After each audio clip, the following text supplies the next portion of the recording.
Hey guys, John here. Welcome back to another video. This is the brand new 2026 Rav4 XSE hybrid. Let's get into it. So I have a soft spot in my heart for the XSE, as we used to own one of the last generation. But this new one, new and improved, both exterior and interior, which I will show you guys in this video. Again, this color is Windchill Pearl. This is an XSE hybrid. Every single new Rav4 is going to be either hybrid or a plug-in hybrid variant, depending on the trim level that you get. You can get a plug-in hybrid with this XSE, but this one right here is just a normal hybrid, getting 45 miles per gallon, 39 miles per gallon, and 42 combined with a 14.5 gallon tank. That's pretty impressive.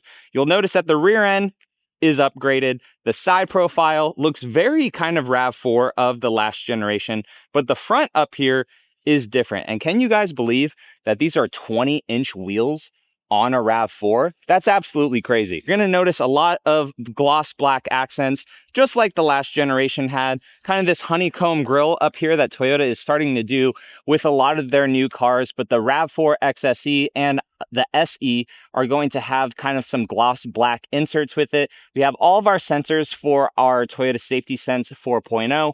Gloss black down here, these very cool headlights as well. That's also your turn signal indicator, and then some kind of DRLs right down here as well. All LED lights on every single Rav4. The gloss black continues around the wheel arches, the rocker panels, the mirror caps, and also the two-tone roof. I feel really accentuates the XSE style. But what do you guys think about the outside of it? As we come to the back too, again, little bit updated. Back here, some people say it looks like a Nissan Rogue. I don't really see that, but we do have a nice automatic hatch on this as well, and it's just very clean. Nice and blacked out. I really like this. And this one, being an XSE, is standard all-wheel drive, which is pretty nice. We'll go ahead and go on inside. Look at this paint, dude. Just freaking, oh man. Windchill Pearl is nice. So what I like about these more closer to production models, these are still pre-production, so please keep that in mind, is the fit and finish is better. Because I believe in Texas, there was a lot more plastic, and I was kind of getting worried that the Rav4 was going to be more plasticky, but this is all soft touch material all throughout the door. Right down here, it's soft touch, even right here on this XSE, which I can definitely appreciate for the higher end models. The seats too, we're gonna have some of that blue accent, just like the last gen had, with some synthetic suede in the center. And then you have the soft text right here on the side. This is an 8-way power adjustable seat. Let me get my shadow out of the way. And they are heated and ventilated on this XSE trim. Super comfortable seats too, might I add. When I get into this Rav4, holy crap, these seats are actually pretty comfortable. Now the door, when I've been driving these cars around, I've noticed that it kind of raises up here quite a bit for the window switches. So this kind of reminds me of my 4Runner a little bit, like the 5th gen 4Runner, how it has the window switches and stuff up here. This is very elevated with it. You also have some memory seats in it. Soft touch continues right through here on the dash. You have a little shelf over here too, but we're gonna go ahead and fire it up because it is getting a little warm in Phoenix, and it's bringing me towards the steering wheel, which is nice. This also has easy exit as well, so if you turn the car off, the seat will automatically go back to allow you to get in and out a lot easier. Now, this is Toyota's new infotainment system. So we're gonna get into this real fast. We have a 12.3-inch display right here, and then a 12.9-inch display right here. 10.5 is the standard on all new Rav4s, which is bigger than the biggest screen of the last generation. But this is Toyota's new infotainment system, and it's actually pretty intuitive. So it's gonna have a lot more apps that are fully customizable on it. You can customize it here and change how everything is. And then one thing that I tapped too many things. One thing that I really like about this is a lot of the shortcut stuff that you really had to go into the center for, it's up here. So it's kind of like a smartphone. You can add 2 devices with Bluetooth to it. We could change our brightness right here. If we want it to be night mode all the time, we could do that, or set it to auto. You got your CarPlay, your Android Auto. This little record button right here is pretty sick. So since this car has the full 360 camera view, it's kind of like your built-in dash cam stuff. So think of Tesla, how it always has that recording, that like sensory system around the vehicle. The new RAV4s have that as well. So it's using your full 360 camera view. You could set that up in the settings, how much you want it to loop and re-record over itself, but you have all that right in here. If you tap this out, you could see, you know, all your standard stuff that you have with Toyota. They've now integrated Spotify into the new 5G system of this. Cell phone, settings, all this cool stuff in here for the new infotainment system. Now, one thing to note too, because the gauge cluster is brand new. Again, this is a 12.3 inch screen. So you have multiple different settings here. So if you want your map to pop up in the center, the map will pop up in the center right there. Then you have like kind of your cruise control thing. You have your statistics of how you're driving, very simplified version. And then on the left-hand side, if you just use this arrow up and down, you could customize stuff on the left-hand side as well. So it'll be your settings, it'll be a blank screen, your average, EV ratio, like all this stuff is fully customizable on the left side. And then you can have a single speedometer in the center. You could have, you know, a simple dual speedometer setup. So you have your tach on the left and your speedo on the right. Again, you can customize stuff right there. And then again, your navigation. Now when I was messing with the screen, I was like, where are all the driving features? So here on this screen now, you can get to it in settings, or just simply up here, press this little car button. And these are all of the Toyota Safety Sense settings for Toyota Safety Sense 4.0. Now, in the past, all these acronyms, so many people are like, what the hell do all those stand for? So if you don't know what a lot of this stuff is, it gives you the acronym, and then it gives you the actual name of it, and you can turn them on and off. But with the settings button over here, you can actually see what lane departure is. So you see the little graphic of the car going, and it basically tells you what each function is. So if you're like, what the heck is RCTA, rear cross traffic alert, go ahead and press the settings button. It'll show you, hey, if you're kind of backing out, there's a car coming, it's gonna warn you. So all these acronyms of all these things in the new, well, with all Toyota Safety Sense products, this is the most intuitive I've actually seen. So you know what the heck it is, which is pretty cool. So the screen, very nice, super responsive, even when you talk to it, like, hey Toyota, very fast. Set my temperature to 65 degrees. Okay, setting to 65. Hey Toyota, play some country music on Spotify. Here's country mix on Spotify. And then it just starts playing it. So if we go to right here, has Spotify integrated, and then it's starting to play stuff right there on Spotify. It's actually very quick. I was messing with it in some other vehicles and stuff, having it set my seat heater and, you know, the steering wheel and, hey, where am I, and all this stuff. So there's a lot of stuff that you could do with it, which is pretty cool. We do start to integrate the HVAC controls just a little bit, but you still do have physical buttons right here. And, you know, if I wanted to turn the heated seat on, you can, or you could just ask the vehicle to do it as well. Still a physical knob right here for the volume. And you also do still have that on the steering wheel right there as well. We have a single wired wireless charger. You have all of your modes right here. So if we put it in trail mode, you could see that come up on the screen. If we need to go into snow mode, you could see that. All the drive modes here as well. So you have eco, sport, custom. If you want to customize it, you could click right here to configure for how everything will be adaptive wise, which is pretty cool. And then you can run this car in full EV mode if the hybrid battery wasn't low. And then of course you could just press this over here to go back into normal mode. Downhill assist control, traction control off, and then a 45 watt USB-Cs, which is actually really nice for some fast charging on your mobile devices. Now the 360 camera view, it's definitely changed a little bit. So we are parked right now, and you can actually move this around. Again, like a Tesla, they're starting to integrate so much stuff, and you're like, oh, what the heck is that near my car? You can pinch in and zoom out as well. So this is a nice little feature for it as well. And then everything else that they integrated too, like that full camera recording system, is pretty nice too. Now we have a manual gear lever here on this one. You can get a RAV4 now, I believe in the limiteds, and I don't think it's an option for the XSE, but it's a drive-by-wire, so it's just a tiny little switch. Parking brake, your hold, your cup holders right here, which you could take this out for more storage. You have storage on the right-hand side of the wireless charger. Holy crap, way more storage under there. Again, a shelf, your glove box, and then your center console, which is nice and soft touch. You can lift it up, open this way.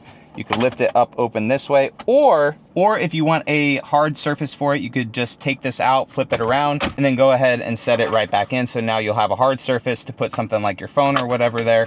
This one also does have a moonroof, which is pretty nice on this XSE. You also up here have a sunglasses holder.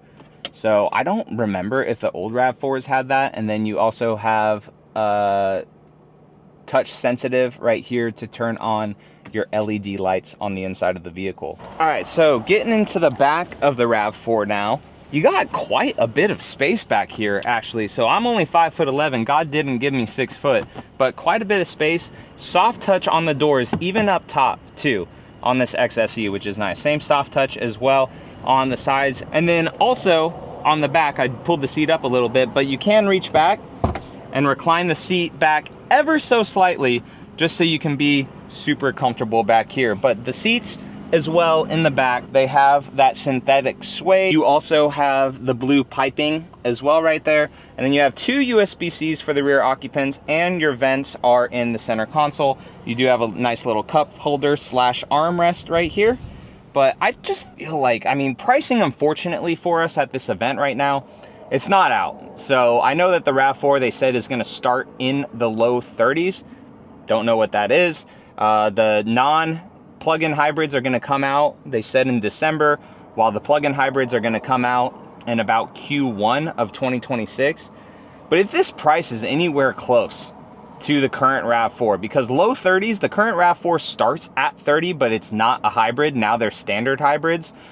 So, I mean, if they just bump these prices up like a couple grand versus the outgoing model, I feel like for the RAV4, man, you get so much value inside of them, and just good soft touch materials everywhere, decent sound system too, nice cool brand new screen. I really like the RAV4, guys, and I regret getting rid of our XSE because it would have been paid off. It got like 41, 42 miles per gallon all the time. It was great, and now this new one gets even better gas mileage. But we'll go ahead, you can't pop the glass unfortunately, but it is an automatic hatch, which has been a thing for RAV4s for a while. It's gonna be standard on this XSE. And then you have a great amount of space back here. They have increased the height and the width and everything of the RAV4, just a smidge, they were saying. They don't have official numbers out of full capacities and everything, but it is nice that you get quite a bit of space back here in the RAV4. And of course you have a little cubby over there. You can option it with a inverter in the back. We got some nice LED lights back here too. And if you go ahead and flip this up, you have a full-size spare, which is absolutely awesome, and a little bit more storage if you want to put extra stuff right down there. But it's a nice flat low floor, very good in this XSE. And if you want to lock it, you could go ahead and press that. The whole car will lock as you walk away, but we'll just go ahead and do that. And it does have the kick sensor right there too, which I just noticed. But let's go ahead, drive this thing, because it is improved for 2026 brand new 6th gen RAV4s, with the quietness of it on the inside, the fluidity of the hybrid system, and just how not noisy it is versus the last generation. To hear that eCVT kind of winding up. Before I set you guys up right here on my little camera system, I want to note too that I feel the dash in this just sits so low. So you have such great visibility out of the car. It's really nice how just like low that hangs. And you know, this does seem like it sticks up a little bit, but the dash just kind of like wraps around the whole thing. You could see that design just tying into the door. That's just one thing that I've noticed when driving the RAV4, was that the dash was low. So it's like you just have full control over everything on the road, and you can just see everything really, really well. But we'll go ahead, put her into drive, and then do EV mode. Oh, no, the battery's still low, unfortunately. But I've been driving these cars around a little bit. This is my first one recording for you guys. I'm gonna have multiple videos on the RAV4, for you guys on this channel when the embargo lifts. It's already lifted, that's why you guys are freaking watching the video. But I was very impressed with the normal hybrid system. I'll just say that first. It was very quiet. Like, you can still hear this engine rev up. Like, it's not the most quiet thing in the world. This is a full-on economy car for Toyota, the best-selling car that Toyota has made. It outsold the F-150 last year, which is absolutely crazy. And with that as well, over 50% of the RAV4 sold were hybrids back in the day. So, like, if that was the case and Toyota's trying to, you know, carbon neutrality, all that stuff, they're trying to, you know, less emissions, they just went all hybrid. And I think that people will be okay with that, especially with this new RAV4. You're getting great gas mileage, you know, as long as the price, whenever that comes out, is good. I think that it'll be great. So I don't really get the upsetness of, oh, I don't want a hybrid. Why? Like, why would you not want a hybrid? I get that stuff breaks, you know, everything breaks, unfortunately. But, like, this is good, you know? I mean, getting up to speed real fast, it's already 50 miles an hour. And yes, you do hear the engine, but it is nowhere near as loud as the last gen. Wind noise with this, I don't really remember much wind noise in the last gen. These are pre-production vehicles. I hear just a little bit at 50 miles an hour. I was going 70 miles an hour earlier in another vehicle. I didn't hear that much. The glass is a temper-light glass, so, you know, that's nice and pretty thick glass as well. The mirrors, very big in this for it being such a small car. And like I said, the visibility that you could just see on the outside is really nice with it as well. Passing a big old cement truck, just heard it just ever so slightly a little bit. Going over some kind of rough roads as well here. And Phoenix, this is a perfect spot, like, for the RAV4, because like to test stuff out, because, you know, roads in Phoenix, they're hit or miss. Some are good, some are bad. Light acceleration here.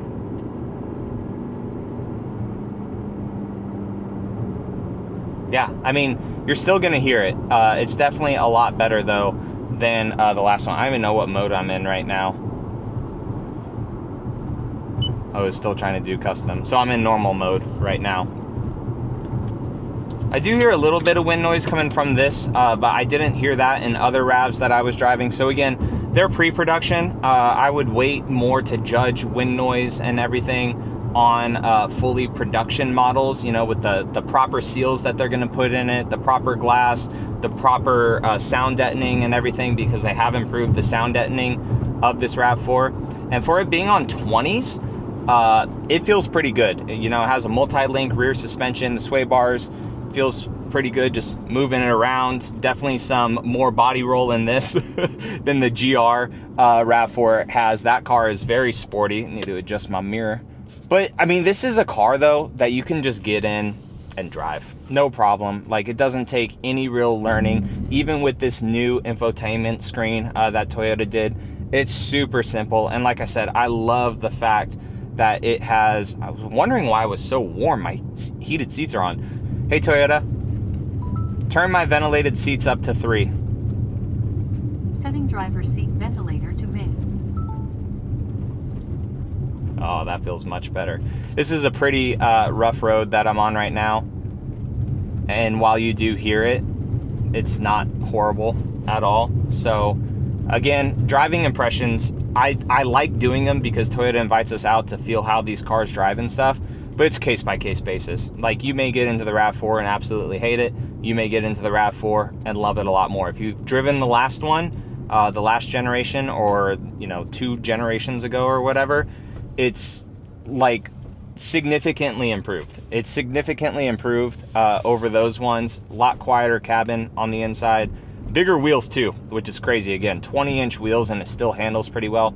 I feel like it's just so solid of a car. Like, that's what I loved about our XSE that we had, was that it was just so solid of a car. This one was built in Canada. It has a 2 on its VIN, so it was built in Canada, which, you know, is nice. But I mean, it's always just so solid of like a little economy car, which I find very impressive. So that's it on this XSE hybrid, guys. I have a ton of content for the RAV4 via short form, photos, everything across all my platforms which are TRD John. I appreciate you all watching, and I will catch you in the next one. All right, see you later.